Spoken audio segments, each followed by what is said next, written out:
Мультсериал о чародейках просто замечательный. Я узнала о нем уже после того, как познакомилась со вселенной чародеек через комиксы, через книги, но в целом он мне тоже понравился, хоть книги я всегда как-то признавала все равно на первом месте. И разный возраст просмотра этого мультсериала для меня был каким-то совершенно разным. Я всегда находила какие-то совершенно разные детали. Но очень печально, что он как-то резко прервался. То есть второй сезон, 26 серия, нам показали нового учителя по информатике и... все. Задел на третий сезон вроде есть, а вот самого третьего сезона так и нет. И сегодня именно в этом видео мы с вами разберемся, каким бы мог быть третий сезон Чародеек, если мы основываемся на третьей арке комиксов Witch. А еще в конце сегодняшнего видео будет распаковка чек. Мне пришли переизданки, это комиксы первой арки, которые переиздали Комильфо. Я так рада, я без вас пока не распаковывала, как вы видите. Если вдруг кто-то не знал, в этом году Комильфо переиздали первую арку, скажем так, первый сезон Чародеек, их оригинальные комиксы.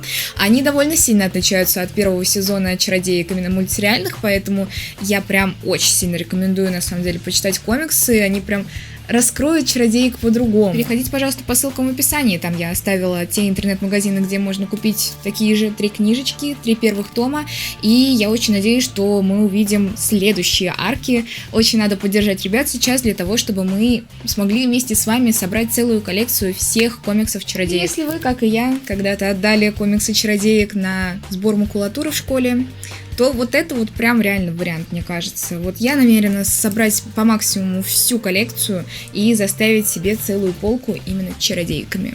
Будет красотища. Ну а мы переходим к теме, но пока я представлюсь. Всем привет, меня зовут Оля, но ты можешь называть меня Уна Пата, что означает «Фея». Добро пожаловать на мой канал. На всякий случай сначала уточню, что чародейки в мультсериале и чародейки в комиксах это довольно разные вещи. Первый сезон и первая арка довольно сильно отличались. Второй сезон и вторая арка вообще какие-то параллельные вселенные. А что там было бы с третьим сезоном, как бы нам не понять, потому что, во-первых, мы не создатели этого сериала, а во-вторых, могли очень сильно изменить. Я надеюсь, что по окончании этого видео у вас будет какое-то представление того, какой бы мог быть третий сезон сериала, но никогда точно мы не сможем сказать, потому что, возможно, третий сезон был бы вообще совершенно каким-то другим, очень сильно отличным от третьей арки комикса. Ну что же, пойдем по порядку. Помните того приятного молодого человека, который пришел в качестве информатика в школу Шеффилда? Ну, не все так просто, я думаю, вы уже догадываетесь. Его зовут Рафаэль Силла, и оказалось, что он дружочек ребят из Интерпола. И он занимается делом как раз по девочкам-чародейкам, потому что их заметили рядом с какими-то странными монстрами. И, как вы понимаете, их подозревают со связью либо с какими-то тяжелыми веществами, либо с потусторонним миром. В это время Ирма знакомится с таинственным ясновидящим, который каким-то образом узнал, что Ирма является чародейкой и управляет водой. Он рассказывает ей о некоторых водных тенях, и пока что Ирма ничего не понимает. Нам также показывают, что в семье Тарани довольно неспокойно. Дело в том, что мать Тарани, которая является судьей по своей профессии, будет вести дело против матери Вилл, Сьюзан. Оказалось, что инициатором этого дела является отец Вилл, Томас, и он просто хочет забрать девочку к себе, но было бы все так просто. Томасу просто нужны деньги. Он шантажирует Сьюзан, которая является бизнесвумен и, конечно же, обладает каким-то приличным капиталом. В общем, ситуация совершенно неприятная, я даже не думала о том, что отец Вилл может быть таким подлым. Ну а в это время Сила вовсю наблюдает за чародейками и следует за ними даже во внешкольное время. Он проверяет, на какие сайты они заходят, какую информацию просматривают, он следует за ними в библиотеку, и он также следует за ними, когда девочки ищут ясновидящего и видят, как они используют свои магические силы. Оказалось, что ясновидящий был водной тенью, и его волшебные способности использовали преступники в своих корыстных целях, но Ирма освободила его, преступников взяли, и на допросе он говорил о появлении каких-то фей, из-за чего он загремел на проверку, все ли в порядке у него с головой. Конечно же, не в порядке, какие феи, это стражницы. Решить эту непростую ситуацию с отцом Вилл помогла Кадма, бывшая стражница. Оказалось, что она всю жизнь Вилл, с момента ее рождения до момента, когда она сама стала чародейкой, вела ее, оберегала, и поэтому она знает буквально все о ней и ее семье. Именно Кадма рассказала Вилл, что Томас стал корыстным из-за обстоятельств. Он однажды почти разорил Сьюзан и, в общем-то, опять пришел пошел за тем же самым, что и несколько лет назад. Сьюзан не знает, что делать в этой ситуации, у нее нет такой огромной суммы денег, да и непонятно, нужно ли вообще это делать, потому что если пришел сейчас, он придет и потом и начнет точно так же шантажировать, но в результате все внезапно заканчивается. Томас внезапно забирает иск из суда, и оказывается, что Кадма отдала ему ту сумму, которую он требовал у Сьюзан, и все, казалось бы, хэппи-энд, но не тут-то было. Вилл и Сьюзан решили прогуляться, и вместе с ними из дома выбежала Белочка, которая жила вместе с Вилл и попала под машину. В общем, какая-то просто жесть в этом моменте происходит, потому что там все на одно на другое наваливается. Белочка, она бежит в зоомагазин дедушки Мэтта, там встречается с самим Мэттом, отдает Белочку дедушке, но, к сожалению, ее уже нельзя спасти. В этот момент с Мэттом они наконец-то помирились, и все вроде приходит в норму. Вы понимаете, комикс — это просто ураган эмоций. Если любите качели, вот, пожалуйста, 3-я арка Чародеек, очень рекомендую. В этой арке, кстати, Корнелия очень сильно переживает разрыв с Калибом, об этом я рассказывала в одном из своих предыдущих видео. В общем, да, в комиксе эта любовная история менее счастливая, чем в мультсериале. Вскоре Тарани, Хайлин и Корнелия уезжают в другой колледж под названием Редстоун, и это оказывается просто рай на земле, особенно относительно Шеффилда. Но, к сожалению, всю малину портит Сила, которая продолжает следить за чародейками. Я реально не понимаю, почему этого физрука у Нила не было в сериале, он такой смешной, он со всеми срется, настоящий физрук. В это время Тарани замечает что-то странное за собой, у нее постоянно болит голова, и в один момент, когда она оказывается без очков, она понимает, что она прекрасно видит. И тут открывается одна секретная суперспособность чародеек. Оказывается, что с каждым перевоплощением они становятся сильнее, мощнее, и их физические показатели тоже улучшаются. Тарани не очень сильно нравится, что ее волшебные способности каким-то образом влияют на ее реальную, обычную жизнь, и она желает покинуть на время команду чародеев. Именно в этот момент в команду приходит Аруби, о которой многие не знают, но которым она очень многим интересна.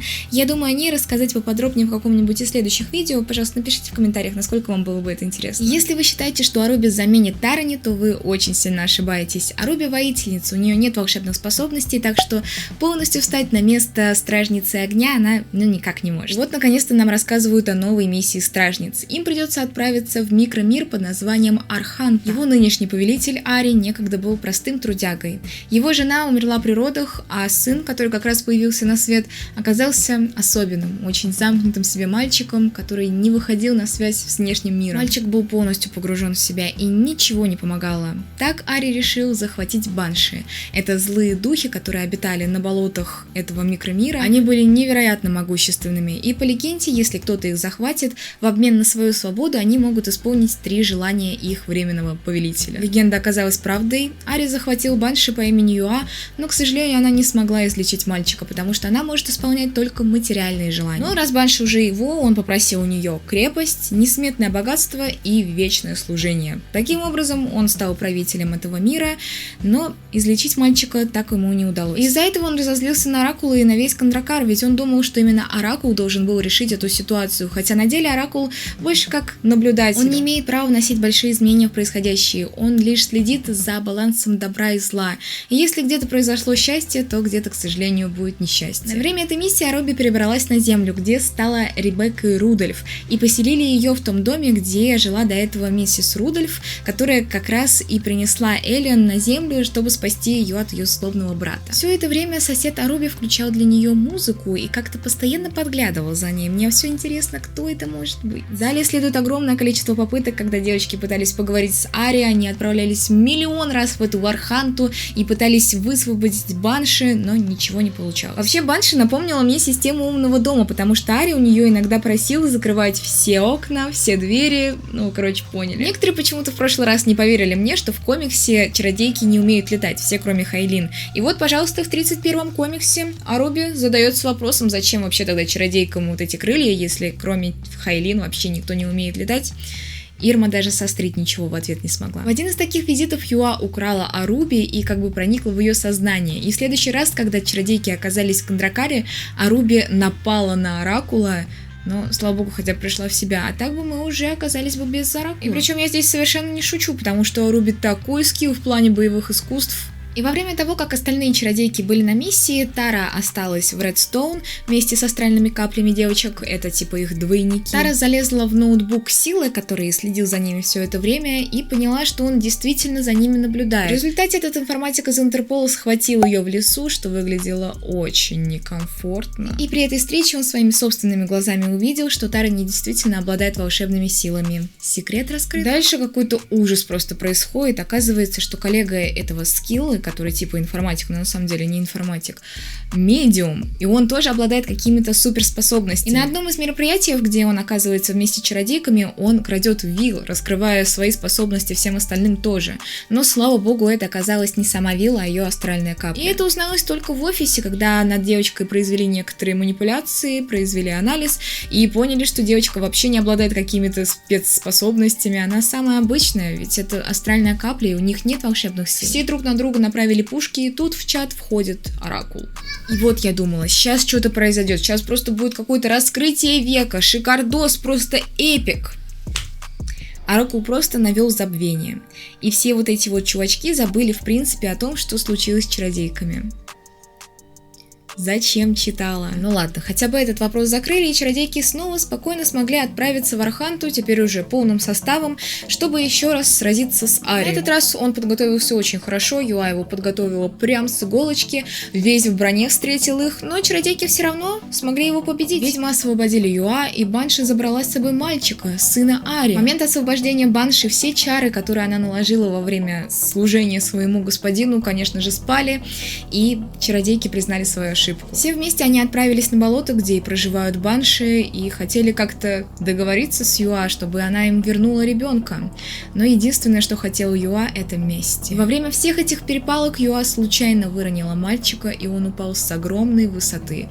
И казалось, что уже его невозможно спасти. Но в результате чародейки исцелили его и даже вернули ему дар речи. Он никогда не разговаривал, и тут наконец-то сказал свое первое слово. И если вы думаете, что на этом все, нет, ребятки, впереди еще целых 3 главы, и я сейчас вам быстренько расскажу, что там интересного случилось. Оказалось, что те астральные капли, как бы двойники чародеев, которых они оставляют на земле для того, чтобы не было замечено, что они где-то пропадали, вдруг решили жить своей жизнью и отправились вообще в другой город. Да, двойники хотели жить своей жизнью, но они совершенно не были приспособлены к жизни на земле, особенно в таком городе, как Мидгейл, который славится своей криминальностью. И вроде время они проводили весело, но деньги заканчивались, и для того, чтобы заработать хотя бы немножечко, они отправили астральную каплю Корнелии на показ мод в качестве модели, где ее в прямом смысле обкарнали. В общем, если вы хотели когда-то увидеть Корнелию с короткими волосами, то вот, пожалуйста. В результате двойника Корнелии замечает человек, которого однажды за какие-то денежные махинации посадил отец настоящей Корнелии, и решил, что можно таким образом хорошенько отомстить. Он забирает Корнелию и Тарани, отвозит к себе и звонит в дом Хейл для того, чтобы сообщить им, что их дочь у него и ему нужен выкуп. Но проблема в том, что на телефон отвечает сама Корнелия. Блин, это гениальный поворот, на самом деле. Вот за подобное я люблю комиксы. На самом деле во всей этой заварухе очень сильно помогла Руби, потому что именно она отправилась в другой город, нашла их там, собрала в одном месте. Я не знаю, что чародейки делали бы без нее. В результате все закончилось тем, что чародейки вместе со своими двойниками обратились к Оракулу для того, чтобы узнать, что им лучше делать дальше. Оракул был очень зол, потому что обе стороны были по-своему неправы, но двойники очень хотели своей собственной жизни, и поэтому он попросил чародеек отпустить. Ну и, конечно же, стражницы согласились. Единственное, что, конечно, жизнь без двойников, когда им нужно быть и в том, и в другом месте, наверняка будет теперь довольно сложно. Я также вижу по комментариям, что вам интересно узнать, что же там в личной жизни у чародеек. Про Виллем это я, в принципе, рассказала, там больше особо нечего рассказывать. Про Корнелию Калибу тоже, и у Корнелии пока что никого не появилось. Правда, был там один момент, когда она поняла, что ей нравится брат Тарани. У Ирмы как-то по нулям, у Хайлин и Эрика все только начинается, а вот у Тарани и Найджела как-то все очень сложно. Найджел зачем-то начал как-то странно себя вести и совершенно не хочет общаться с Тарани напрямую.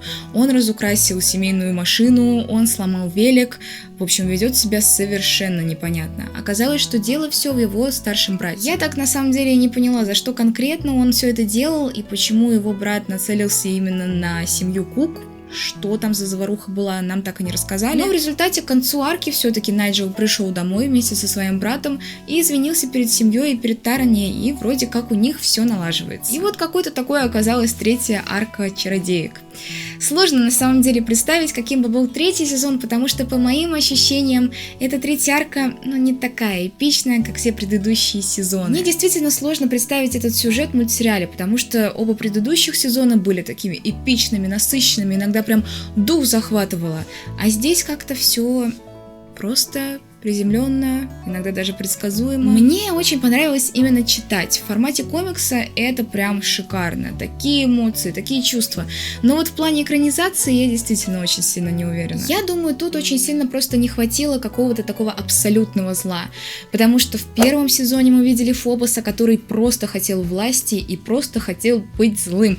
Во втором сезоне мы видели Энрису, которая была и в молодости злой, и в старости она тоже злая. А здесь просто человек, убитый горем, который пытается как-то исправить ситуацию, в которую он попал, но просто действует какими-то неверными методами. И да, прикольно, что здесь затрагивается эта тема мести, глаз за глаз, и в результате весь мир у нас одноглазый. Но чего-то вот все-таки не хватило. Так что теперь в копилку причин, почему третий сезон так и не вышел, у меня добавляется еще одна причина. Возможно, были проблемы просто с продолжением. Либо были какие-то разногласия с теми, кто держал лицензию, и с теми, кто делал мультсериал. Ой, ребят, даже не знаю. Пишите в комментариях, что вы думаете по этому поводу, как вы думаете, каким бы был третий сезон на основе того, что я вам сейчас рассказала, что бы там показали, что бы убрали, что бы изменили, что добавили. В общем, жду вас в комментариях, возможно, у вас в голове уже появился какой-то классный сценарий, так что делитесь им внизу и давайте обсуждать эту тему вместе. Ну что, как я и обещала в начале видео, распаковка чек. Давайте начнем с того, что здесь прилагалось как бы в подарок. Если что, некоторые вещи у меня есть, которые предоставлялись только по предзаказу, к сожалению, сейчас они недоступны, но, скорее всего, ко второй арке тоже будут прилагаться какие-то приятные подарочки, так что отслеживайте появление второй арки. В подарок идет очень классная, красивая закладочка. Думаю, как раз ее буду использовать при прочтении и перепрочтении комиксов. Еще один очень красивый арт со всеми девчонками-чародейками. В принципе, просто принт, но его можно использовать как почтовую открытку. Потрясный арт. Тут Кондракар и Меридиан вошли в чат. Наклеечки, конечно же, обвешиваю все в своей комнате этими наклеечками. Такие милашные. И вот такой здоровенный плакат. Но, к сожалению, сейчас в кадр особо не влезаем вместе. Не влезаем. Вот. Это, в общем-то, тот же самый арт, который я показывала в принте, но такой можно теперь повесить куда-нибудь на стену. Ну и, конечно же, сами книги. Божечки. Я, в общем, для себя открываю прям мир комиксов сейчас. Как вы видите, ко мне книги пришли в специальном слипкейсе для хранения. Слипкейс, к сожалению, сейчас уже недоступен, потому что он был доступен только для тех, кто делает предзаказ. Но вроде есть вероятность того, что и со следующими выпусками будут слипкейсы, так что просто не пропускайте предзаказ. Так, пленочку снимаем. Та-дам! Вот такой слипкейсик. Тут. И такие книжечки выходят к нам. И тут все тоже в пленке. Офигеть. Мне кажется, они ядерную войну лучше меня переживут. Первый том. Здесь такая твердая, добротная обложка. Печать просто шедевральная. Ребят, я не знаю, как это описать. Это надо видеть. И я наконец-то понимаю, почему люди любят вот этот запах новых книг. Вот этот запах я люблю, да. Второй том. Он уже такой прям розовенький, девчачий. Совсем и здесь у нас хай. Офигенная просто печать. Это мое детство в качестве. И третий том. Здесь, как видите, у нас счастливая Элион и плачущие чародейки сзади. Блин, ребят. Я надеюсь, вы видите это. Это просто потрясающе. Как вы понимаете, я очень рада. Я безумно рада. И я очень рада, что эти книги ко мне пришли именно в этом возрасте, потому что мне кажется, если бы я была маленькая, и мне вот это заказали, я бы точно что-то не так с ними сделала бы. Еще здесь сзади на каждой книге я заметила изображение чародея. Причем сама обложка матовая, а изображение чародея как бы такое полуглянцевое, что ли, немножечко поблескивает. И это тоже очень красиво выглядит. Мне кажется, на оригинальных книгах было тоже что-то подобное, но тут, конечно, качество просто шикарно. Еще я заметила, что в конце каждой книги есть такие странички со знакомствами, где мы видим информацию о тех персонажах, которые появляются в каждой книге. В общем, будем читать, изучать и открывать для себя мир чародеек заново. Меня ждет прекрасная неделя перечитывания всех этих комиксов. Спасибо вам, Комильфос, огромное спасибо, просто. Еще раз напомню, что ссылка на те интернет-магазины, где можно приобрести эти замечательные томики, есть в описании под этим видео. Не стесняйтесь, заказывайте, кайфуйте и ничего не бойтесь. Я думаю, вы кайфанете, и я вместе с вами тоже кайфану. В общем, приятного нам чтения, ребятки. Заглядывайте в другие видео с моего канала, они не менее интересные, чем текущие. Большущее спасибо вам за просмотр, не забывайте про лайки, дизлайки, комментарии, подписки, если еще не подписаны. Всего вам самого чудесного и до скорого!